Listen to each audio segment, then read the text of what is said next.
Malapit na pala yung April 8. Tuesday na yan di ba? Lapit na nga. Anong meron sa April 8? Dito na ho magkakaalaman. Meron bang magtatago at meron bang lalantad? Meron bang susuko o merong manlalaban? Ayan. Ang akin pong tinutukoy ay yung Tradcom. 3 komite na nag-iimbestiga tungkol sa fake news. Yung mga vlogger fake news na identify ang karamihan sa mga taga-suporta ng mga Duterte. Pangatlong hearing na po ang naka-schedule sa April 8 kung hindi magbabago.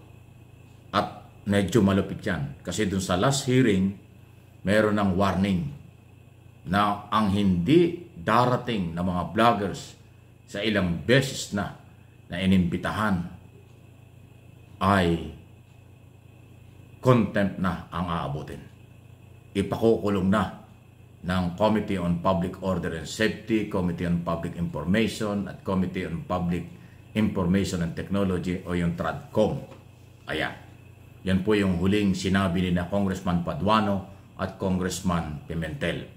Si Pimentel ang nag-preside ng Johnny Pimentel ang nag-preside ng last hearing. At dito sa hearing na ito, pag hindi dumating, talagang may aarestuhin dahil yan po ang napagkasunduan.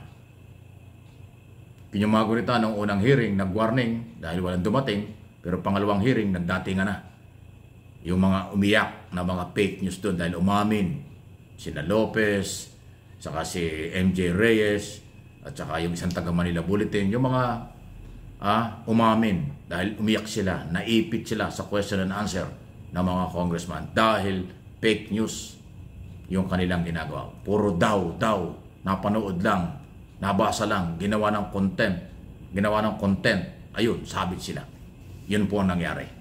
At si Secretary Angeles, dating sekretary ng PCO, abogado pa naman, umamin din. Nakasama siya sa halos 100 ng mga vlogger na inimbitahan ng China at nag-seminar sila doon noong 2023. Kaya pala sila walang sinasabi na pabor sa Pilipino tungkol sa West Philippine Sea. Katunayan, ang kanilang mga kadalasan topic, ipinagtatanggol pa ang China at minamali pa ang Pilipinas sa exclusive economic zone. Kasi sila pala ay inisponsor ng libre accommodation, transportation, at saka pagkain ng 2 linggo sa China. Yan ang kanilang pag-amin sa komite.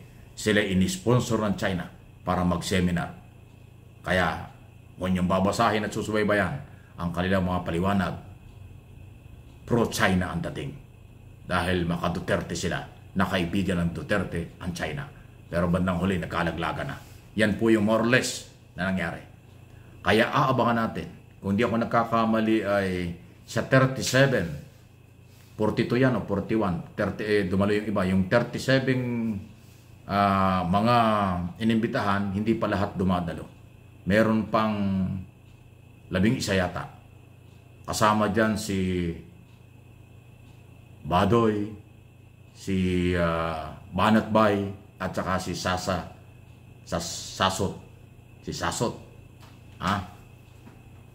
Ano bang pagkatao ng dalawang yan? Ano bang pagkatao ni Banatbay at saka ni Sasot? Parang magkakulay Anong magkakulay?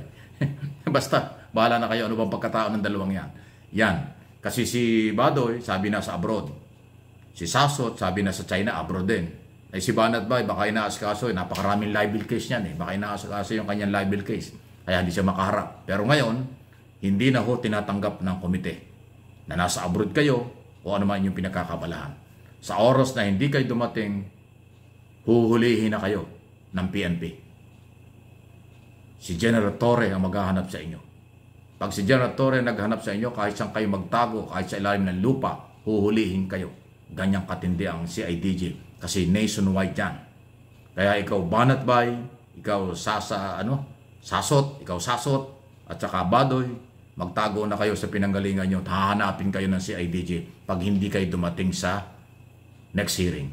Pero kung kayo naman ay hindi guilty o wala kayong problema Wala kayong ginawang masama. Hindi kayo fake news. Ba't hindi kayo humarap? Ayan naman in aid of legislation investigation. Kung wala kang kasalanan, humarap kayo.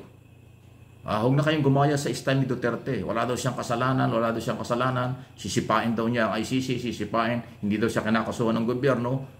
Ngayon, kinasuhan na siya. Yun, tinanggap na siya na siya may kaso at nakakulong. So, yun tinatanggapin nyo. Kung hindi kayo fake news, taas noo kayo dapat na humarap sa public hearing. Ngayon, kung kayo talagang fake news, pangatawaan ninyo yan. Pero hindi pwedeng taguan. Kasi hahabulin kayo, pananagutin kayo. Gusto niyo gumaya kay Roque? Magtago sa Kongreso? Yan ang ginawa ni Roque. Nagtago sa abroad dahil takot makulong sa Kongreso. Dahil isang gabi na siyang nakulong doon, nakontempt na siya. Ay baka masundan pag hindi siya talaga nakipag-coordinate. Yan ang mangyayari doon sa mga vlogger na hinahabol ng Kongreso in aid of legislation at iniimbestigahan dahil doon sa resolution at speech ni Congressman Barbers na ang kailang pagdududa, baka merong pogo, drug money, pogo money, doon sa mga vloggers na tumitira sa gobyerno, tumitira sa mga congressman, tumitira ng below the belt sa mga opisalis ng pamahalaan. Yun ang dahilan. Bibigyan kayo ng pagkakataon magpaliwanag, pero ito lang ho ang ating paalala, kung hindi kayo pwede magsinungaling sa komite, kasi may record ang komite, kaya kayo inimbitahan kung sino kayo at ano inyong ginagawa sa inyong mga channel. Kaya nga yung dalawang umiiyak doon at saka si Lopez hindi nakapag-deny. Kasi ipinakita ng mga congressman yung kanilang mga topic before na sila inimbitahan. Kaya hindi sila makapag-deny. Hanggang iyakan na lang. Nag-sorry at umamin sila yung fake news. Yun na lang gawin din nyo. Kung inamin niya ni Mr. Reyes at saka ng taga-bulletin at saka ni Mark Lopez na sila yung fake news, para hindi kayo makulong, di hindi nang gawin nyo. Aminin nyo na fake news kayo. Mag-sorry kayo. Kung hindi nyo gagawin yan at magtatago kayo, kalaboso kayo. Kahit saan kayo nandoon, kung nandito rin kayo sa Pilipinas, hahabulin kayo ng tropa ng CIDG, nakapartner ng Kongreso, para sa pagpapatupad ng contempt order, arrest order ng mga komite. Hindi pa po tapos yan. Sa April 8, ating aabangan ito. Kaya ang aking hamon, total lahat pare-pares naman tayong naghahanap ng katwiran at kaliwanagan. Kung hindi kayo guilty o wala kayong kasalanan, humarap na lang. Aminin ang pagkakamali, mag-sorry at walang problema.